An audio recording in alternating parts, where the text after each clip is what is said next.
On va maintenant procéder au changement de base. On a ici nos deux vecteurs propres, qui sont chacun base du noyau de A moins lambda identité, lambda étant la valeur propre associée. Et donc je vais considérer la base B', qui est constituée de ces deux vecteurs qui ne sont pas collinéaires, donc j'ai bien une base. Je rappelle que notre base de départ, c'est la base canonique, que j'appelle B. Donc la matrice de passage de la base B vers la base B', c'est par définition les coordonnées des vecteurs V1 et V2 dans la base canonique. Donc, pour obtenir la matrice de passage, je recopie tout simplement les coordonnées des vecteurs propres. Il nous faut aussi calculer l'inverse pour terminer la diagonalisation. Donc P-1, vous avez plusieurs méthodes pour calculer l'inverse d'une matrice. Ici, c'est 1 demi, moins 1, moins 1, moins 1, 1. Et on a la relation, puisque en fait on a terminé la diagonalisation, P-1 à P, qui est égal à notre matrice diagonale, qui est, comme on l'a vu tout à l'heure, K sur M, 0, 0, moins 3K sur M. Donc ça c'est très important parce qu'on va l'utiliser maintenant, parce qu'on va résoudre le système dynamique qui nous a été posé dès le départ. Avant de passer à la résolution proprement dite de notre système, on va récapituler ce qu'on sait par rapport à nos matrices diagonales et notre matrice A. Alors, on part de la base B et on a un vecteur x, qui est égal à x1, x2. On a vu que ce vecteur x, en lui appliquant la matrice A, on arrivait à x2 point, qui est égal à ax.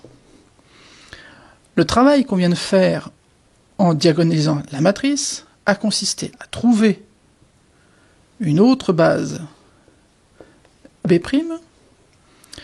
par laquelle on va passer pour finalement avoir un autre chemin pour passer de x à x2 point. Alors qu'est-ce qu'on a fait? On est passé d'un vecteur x à un vecteur y, que je vais appeler y1, y2, en lui appliquant la matrice P-1.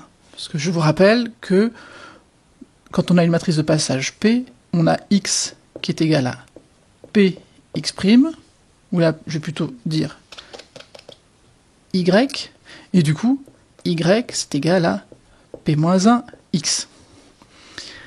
Une fois qu'on a obtenu le vecteur y, on lui applique l'application linéaire associée à la matrice diagonale D.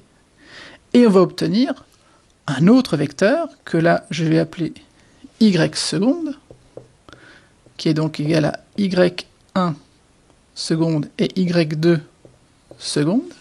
Et je vais revenir cette fois-ci dans la base B en lui appliquant la matrice P. Et la boucle est bouclée. Mais là, ce qu'on voit, ce qui est très intéressant, c'est qu'on va pouvoir résoudre notre système en s'intéressant à ce qui se passe dans la base B', puisqu'on a ici une matrice D qui est diagonale. Donc vous allez voir qu'on va résoudre le système dans la base B', et après, on va redescendre dans la base B pour obtenir les x1 et les x2 qu'on cherche depuis le début. Petite parenthèse, on a le droit d'écrire ici y seconde, puisque comme x égale py, on peut aussi avoir x seconde égale py seconde. Ça marche parce que ici, p est une matrice à coefficient constant.